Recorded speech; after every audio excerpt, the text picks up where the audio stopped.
বিসমিল্লাহির রহমানির রহিম।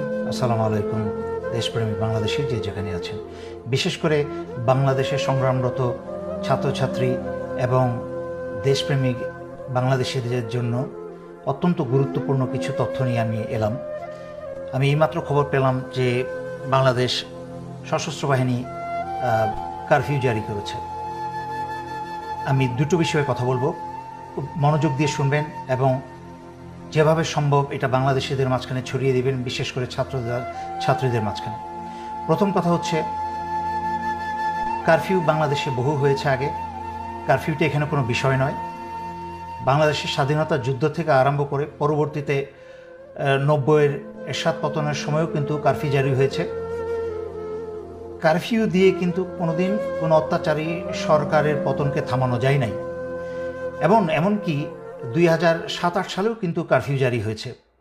তখনও কিন্তু সেনাবাহিনীর অফিসারদের কিছু বলস ছিল, কারণ যেভাবেই হোক, নাটকীয়ভাবেই হোক, রাজনৈতিক তথাকথিত নেতাদেরকে এবং চোর বদমাশদেরকে কিন্তু জেলে ভরেছিল।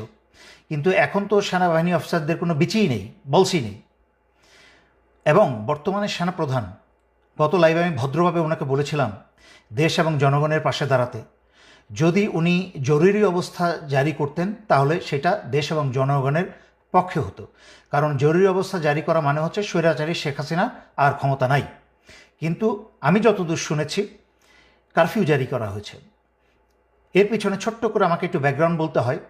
এই বর্তমান সেনাপ্রধান জেনারেল ওয়াকার স্বৈরাচারী শেখ হাসিনা আত্মীয়। তার কিন্তু লেফটেন্যান্ট কর্নেল হওয়ার যোগ্যতা ছিল না। ওনার শ্বশুর সেনাপ্রধান হয়েছিলেন, সেই সুবাদে স্টাফ কলেজ করে এদিক ওদিক করে ওনাকে আমি অনেক অল্প বয়স থেকে, মানে মেজর অবস্থা থেকে ওনাকে আমি চিনি।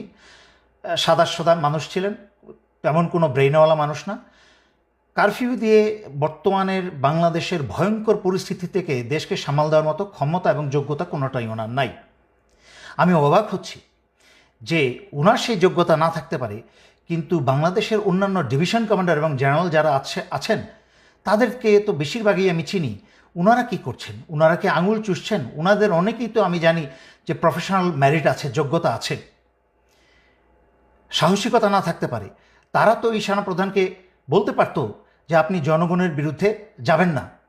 কিন্তু যেই জিনিসটার আমি ভয় পাচ্ছিলাম সেটাই হলো। আমি জানতাম যে স্বৈরাচারী শেখ হাসিনার সর্বশেষ শয়তানি হবে দেশে একটা গৃহযুদ্ধ লাগিয়ে দিয়ে যেতে। সে পালানোর আগে দেশে একটা গৃহযুদ্ধ লাগিয়ে দিয়ে যাবে, এবং এই গৃহযুদ্ধে করবে কি, সশস্ত্র বাহিনীকে জনগণের শত্রু বানিয়ে দিয়ে যাবে। দেশে যেন জনগণ এবং সশস্ত্র বাহিনী ইউনিফর্ম এবং জনগণের মাঝখানে রক্তারক্তি হয়, এবং এই সুযোগে স্বৈরাচারী শেখ হাসিনা তার দলবল নিয়ে পালাতে পারে।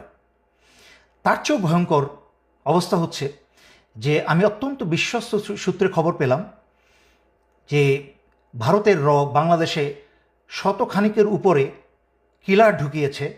ঠিক যেভাবে বিডিআর হত্যার সময় বাংলাদেশে প্রবেশ করানো হয়েছিল, সেইভাবে বাংলাদেশে রয়ের কিলারদেরকে প্রবেশ করানো হয়েছে।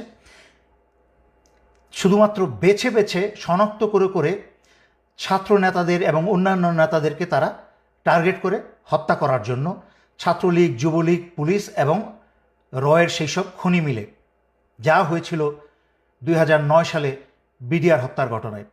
এবং আশ্চর্যজনক মিল পাবেন, 2009 সালে এই বর্তমান সেনাপ্রধান 46 ব্রিগেডে তখন তার পোস্টিং ছিল। তাকে আদেশ করা হয়েছিল বিডিআর 1 নম্বর গেটটাকে অস্ত্র লাগিয়ে গেটটাকে উড়িয়ে দেওয়া, যেন সেখান থেকে সেই গেটের মাধ্যমে সেনাবাহিনী ঢুকে অপারেশন চালিয়ে বিদ্রোহীদের দমন করতে পারে এবং সেনা অফিসারদেরকে উদ্ধার করতে পারে। কিন্তু যখন এই জেনারেল ওয়াকার তখন অস্ত্র তাক করা এবং নিশানা করা সব কিছু প্রস্তুত হয়ে গিয়েছিল, হঠাৎ করে একটা ফোন আসে। সেই ফোনটা আর কেউ না, অবসরপ্রাপ্ত জেনারেল তারেক সিদ্দিকীর কাছ থেকে সেই ফোনটা আসে। তাকে বলা হয় অস্ত্র গুটিয়ে নিয়ে সেনানিবাসে ফেরত যেতে। তখনই সে সেনাপ্রধান কারোর আদেশ শুনে নাই, সেনানী বাহিনীর কোনো আদেশ শুনে নাই। সে জেনারেল তারেক সিদ্দিকী সরাসরি আদেশ শুনে, চেইন অফ কমান্ড ভঙ্গ করে সে জেনারেল তারেক সিদ্দিকীর আদেশ শুনে অস্ত্র গুটিয়ে সেনানিবাসে চলে যায়, যার ফলে 57 জন সেনাবাহিনীর অফিসারদেরকে ভারতের এবং আওয়ামী লীগ মিলে হত্যা করতে সুযোগ করে দেওয়া হয়। সেই একই কাজ এই জেনারেল ওয়াকার আবারও করছে। ভারতের রকে যুবলীগ এবং ছাত্রলীগ এবং গোপালী পুলিশদেরকে ব্যবস্থা করে দিচ্ছে বাংলাদেশের মেধাবী ছাত্রদের এবং বাংলাদেশের অন্যান্য আন্দোলনরত যারা চিহ্নিত ছাত্রছাত্রী তাদেরকে হত্যা করার জন্য। আমি সেনাবাহিনীর সকল সদস্যের উদ্দেশ্যে বলছি, প্রথমেই সেনাবাহিনীর সদস্যের উদ্দেশ্যে বলছি, তারপরে বলবো জনগণের উদ্দেশ্যে। সেনাবাহিনীর সকল সদস্যের উদ্দেশ্যে বলছি, আপনারা দয়া করে ভুলেও এই ফাঁদে পা দিবেন না। আপনারা আদেশ অমান্য করুন, কারণ আপনাদেরকে সারা দুনিয়ার সামনে জনগণের শত্রু বানানো হচ্ছে। রয়ের কিলাররা বাংলাদেশ সেনাবাহিনীর ইউনিফর্ম পরে যেইভাবে বিডিআর হত্যার সময় ভারতের রয়ের কিলাররা বিডিআর ইউনিফর্ম পরে বাংলাদেশ সেনাবাহিনীর 57 জন অফিসার হত্যা করেছিল, ঠিক একইভাবে রয়ের কিলাররা বাংলাদেশ সেনাবাহিনীর ইউনিফর্ম পরে বাংলাদেশের ছাত্র জনতা হত্যা করবে। হাসিনা যেন এবং ভারত যেন তার দোষ বাংলাদেশ সশস্ত্র বাহিনীর উপর চাপাতে পারে। এর কারণ আমি অনেক লাইভে আগে ব্যাখ্যা করেছি।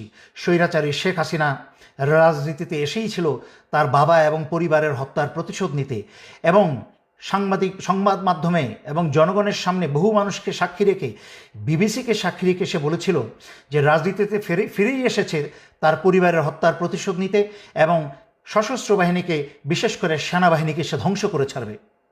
তাই আমি আপনাদেরকে স্মরণ করিয়ে দিচ্ছি শয়তানের পথ থেকে দূরে ফিরে আসতে এবং নিজের বিবেককে কাজে লাগাতে, নিজের দেশের জনগণের উপরে নিজে তো দূরের কথা অন্য কাউকে অস্ত্র চালানোর সুযোগ দিবেন না। আপনারা কারফিউ থেকে জরুরি অবস্থায় ফিরে যান। সেনাপ্রধানকে প্রয়োজন আপনারা অস্ত্র ধরে বসেন। আপনারা কেউ এই কারফিউতে যাবেন না। আপনারা ক্ষমতা হাতে নিয়ে নিন, দেশের দায়ভার আপনারা ক্ষমতাভার হাতে নিয়ে নিন, যেন বাংলাদেশের জনগণকে কেউ হত্যা করতে না পারে। আমি আবারও স্মরণ করিয়ে দিচ্ছি, ভারত এবং আওয়ামী লীগ তথা শেখ হাসিনা মিলে জনগণকে হত্যা করে সেই দায়ভার আপনাদের উপর আজীবনের জন্য চাপিয়ে দিবে। সর্বশেষে বাংলাদেশ সশস্ত্র বাহিনীকে পঙ্গু করে ধ্বংস করে দিয়ে যাবে সে যাবার আগে। আর জনগণের উদ্দেশ্যে বলছি, আপনারা কারফিউ জারি করার পরে সংঘবদ্ধভাবে সবাই যার যার এলাকায় একটা শক্তিশালী অবস্থানে যাবেন। কোনো অপরিচিত মানুষকে আপনাদের মাঝখানে প্রবেশ করতে দিবেন না।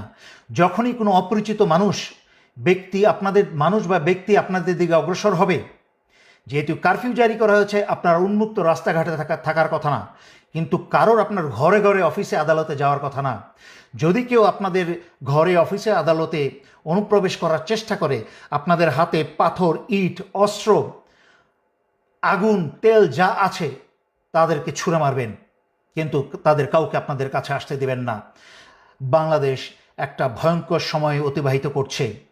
আমরা অতীতে এরকম ভয়ঙ্কর সময় অতিবাহিত করেছি। 1971 সালে যখন কোনো যোগাযোগ মাধ্যম ছিল না, যখন রেডিওতে কান পেতে খবর পেতে হতো, যখন একটা মানুষ থেকে আরেকটা মানুষের মাধ্যমে খবর যেত অনেক দিন পরে, সেই সময় যখন পাকিস্তানি হানাদাররা বাংলাদেশিদের হত্যা করে চলেছিল, তখনও কিন্তু সেই অবস্থা থেকে বীর বাংলাদেশিরা উত্তরণ করে বাংলাদেশকে স্বাধীন করেছে। এর পরবর্তীতে 1990-এ স্বৈরাচারী এরশাদের বিরুদ্ধে আন্দোলনকেও তখনও কিন্তু কারফিউ জারি করা হয়েছিল, কিন্তু স্বৈরাচারের পতন ঠেকিয়ে রাখা যায় নাই। কিন্তু তখন ভারত থেকে এরশাদ যত কারফিউ ছিল, কিন্তু ভারত থেকে কাউকে এনে বাংলাদেশিতে হত্যা করার জন্য আনে নাই। এই কুৎসিত পিচাচ শুধুমাত্র হাসিনার পক্ষেই সম্ভব। এই চরিত্রহীন কুৎসিত মহিলা, তাকে এবং তার আওয়ামী লীগকে যেখানে পাবেন আপনারা ধ্বংস করবেন, এবং তার পুলিশকে। আমি আর কথা লম্ব না করে সশস্ত্র বাহিনীর প্রতিটা সদস্যকে আমি স্মরণ করিয়ে দিচ্ছি, বাংলাদেশে গৃহযুদ্ধ লাগাতে যাচ্ছে স্বৈরাচারী শেখ হাসিনা। সমস্ত গণহত্যার সমস্ত দায়ভার আন্তর্জাতিক মিডিয়াতে, দেশে বিদেশে সব জায়গায় আপনাদের উপরে আসবে, যেহেতু ভারতীয় বাংলাদেশের সশস্ত্র বাহিনীর ইউনিফর্ম পরে জনগণকে হত্যা করার চেষ্টা করবে।